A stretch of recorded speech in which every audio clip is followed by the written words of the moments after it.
See in their famous home strip of blue. And Perth Glory in their third away strip, actually, playing tonight. It'll be interesting to see the way that Sarri integrates his attacking formation. The Serie A, which is notoriously a quite bland league, so it'll be very interesting to see the way he adapts it, especially with the pace of the Premier League. And straight away they've gone into really wide areas and looking to move the ball around. Retaining possession well. David Luiz. Jorginho involved in midfield. Hudson-Odoi.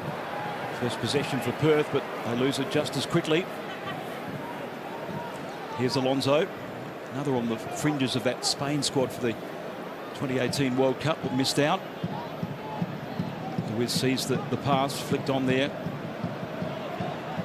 Shane Lowry, who is one of the three at the back. They'll play the wing backs tonight, Chris. It'll be interesting to see the back three play through to Morata.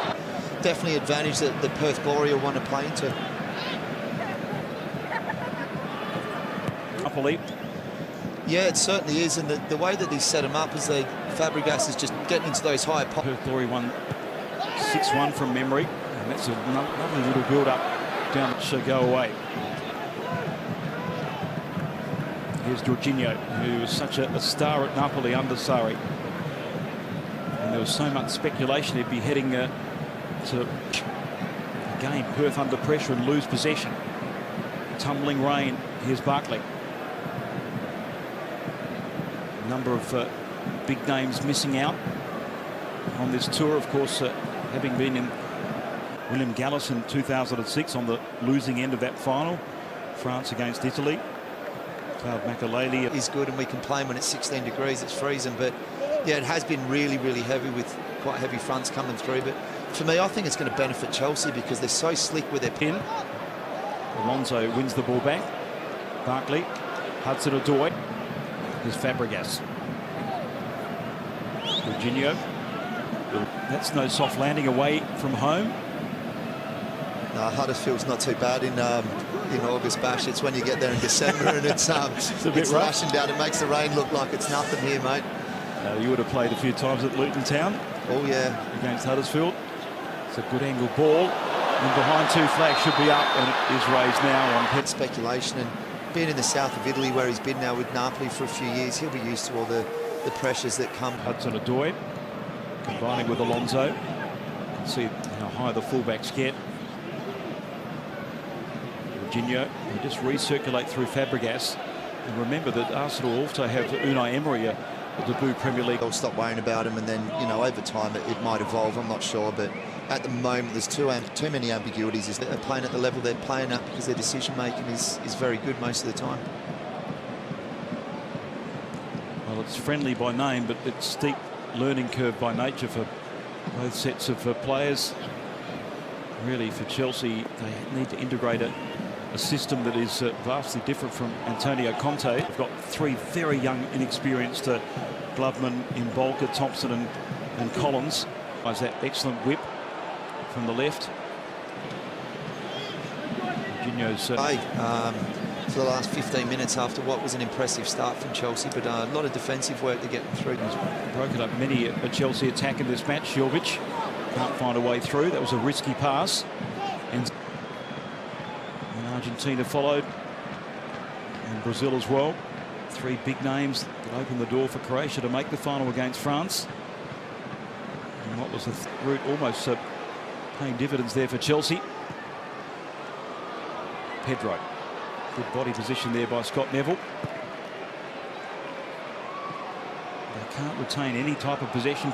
Numbers forward, Fabregas and Barkley are playing just in those pockets as 2 10s. Morata's coming inside off the right wing. They're really engaging. The Glory have only got Wilson and Kilkenny, but it's like they've got 4 men against them when Morata's dropping in to join in as well. So it's a tough gig for the midfield two of Glory there. They're covering a lot of distance, and to the point where Italiano's having to defend. In transition, what will they be looking to achieve? I just think it's the pace that they do see the game in full, and they miss a lot of the 1%ers that these players at the top level do. And we're talking about do the easy things well.